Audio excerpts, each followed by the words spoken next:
All right, so, today let's dive into something a little different. Have you ever actually sat down and thought about what happens after? And I'm not talking about the afterlife or anything. I'm talking about something a lot more grounded. We're Mm. going to be talking about the well, it's meticulous and maybe even a little bit, macabre world of anatomical waste disposal. Oh, wow. Okay. Yeah, and before you skip ahead, this whole thing actually came from you guys. A listener sent this in, a link to this company, GIC Medical Waste Disposal's website. And and diving into this is going to be interesting. It's an industry that most of us don't really think about, but it's so important for, well, public health, science, even ethics. It really is amazing when you think about it, how these things that we kind of shy away from are often like the things that are most revealing about us as people. Yeah, totally. And this company, GIC, they seem to get that. On their website, they talk about respectful and dignified solutions, Mm. and they work with, hospitals, labs, research facilities, places where, unfortunately, this is just a reality they have to, work with. Right. But before we get into the specifics of it all, can you give us some background for those of us who, aren't in those fields? Why should we care how this stuff is taken care of?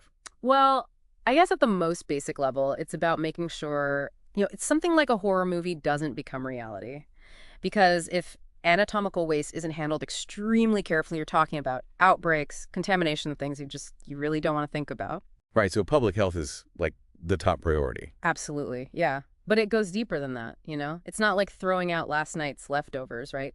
Yeah. These materials came from people, from lives that were lived. That alone means you have to, approach it in a different way. Right, it's like this added layer of respect, Yeah. even though, well, technically there's no one there, right? You got it. It's about acknowledging the life that was there, the fact that a human body has this inherent value, even at the very end. And speaking of respect, there was this thing on GIC's website that really stuck with me. It's their One Tree Planted partnership. Mhm. So for each service call they do, they plant a tree. Uh-huh. I'm curious, what do you make of that? It's an interesting choice, right? I mean, on the one hand, it's something concrete, giving back to the environment. But I think it's more than that, don't you? There's a weight that comes with this kind of work, like an unavoidable heaviness.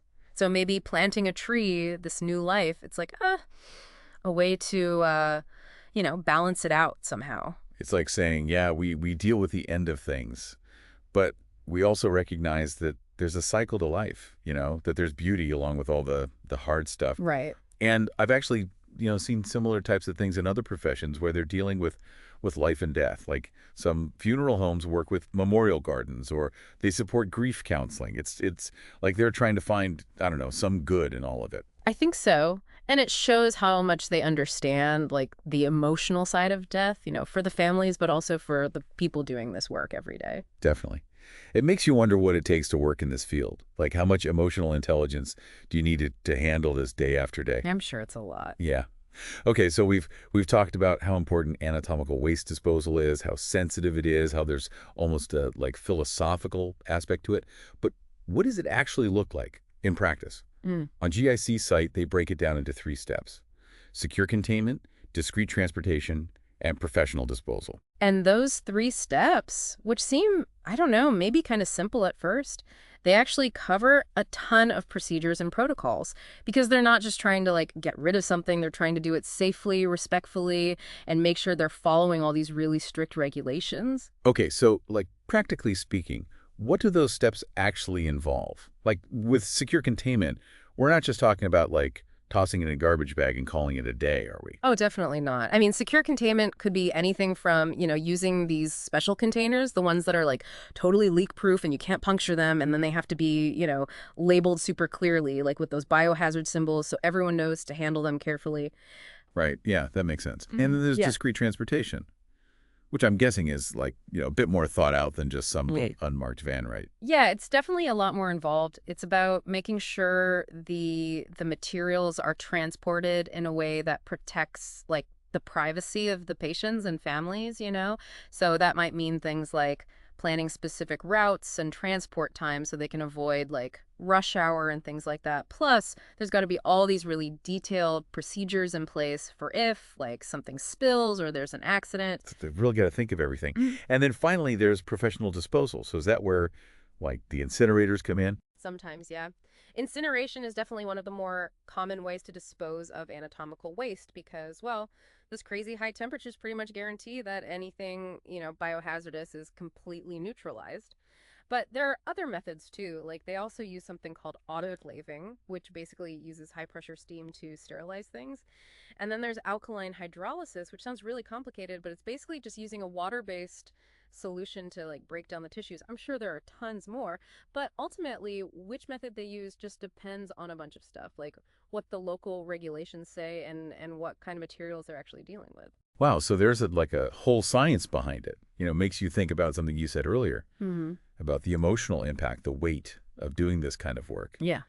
I wonder, for those of us who don't work in healthcare, does knowing that these processes are in place, that they're done so respectfully, does that change how we, think about death and dying? Like knowing that even at the very end, there's this system in place to make sure there's dignity and respect.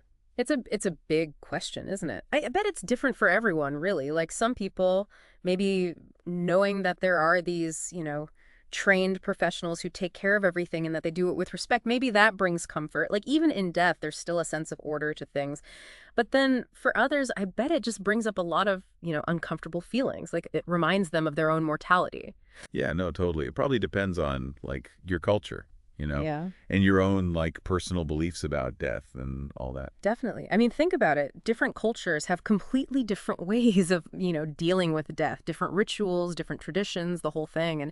And obviously those beliefs are going to influence how people feel about, how human remains are handled. What's considered respectful in one place might be totally, taboo somewhere else. That's a really good point. It just makes this whole thing even more like complex and interesting, don't you think? For sure.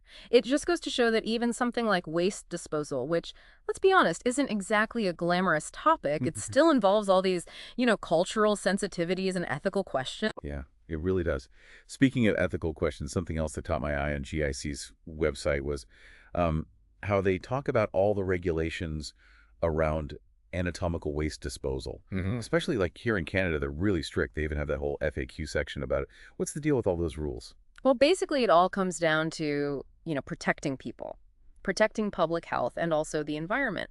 All those regulations are there to, like, minimize the chances of anything contaminating anything else and to stop diseases from spreading. It's about making sure these materials are handled and disposed of in the safest and most responsible way possible. So it's not just about, checking boxes. It's about the bigger picture. Right, and about being accountable. Those regulations are there so that companies like GIC are held to a really high standard, which is important. It really is. Yeah. It's like, we might not want to spend too much time thinking about this stuff, but it really does affect everyone. Mm.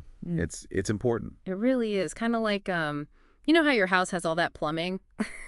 You probably don't want to think about what's going through it, but you definitely want to make sure it's like working right. Okay, yeah, that's a great way to put it. And you know what? This whole conversation has really got me thinking about the people who do this work, Yeah. like the people at GIC and other companies like them.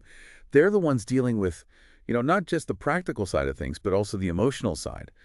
So that the rest of us, we don't have to. It's true. There are like, I don't know, unsung heroes in a way, and it just shows you like how resilient people can be, that even when faced with these like really tough situations, they can still be, practical and compassionate. Absolutely. Well, this has been really fascinating. It's amazing to me how we started with a random link to a website and somehow ended up, talking about life and death and like all these big systems that connect us all. So to whoever sent us that link, thank you. That was a great suggestion. Oh, And to everyone listening, please keep sending us your questions, your thoughts, those random links. We never know what we'll uncover. And until next time, keep your minds curious, and thanks for diving in with us.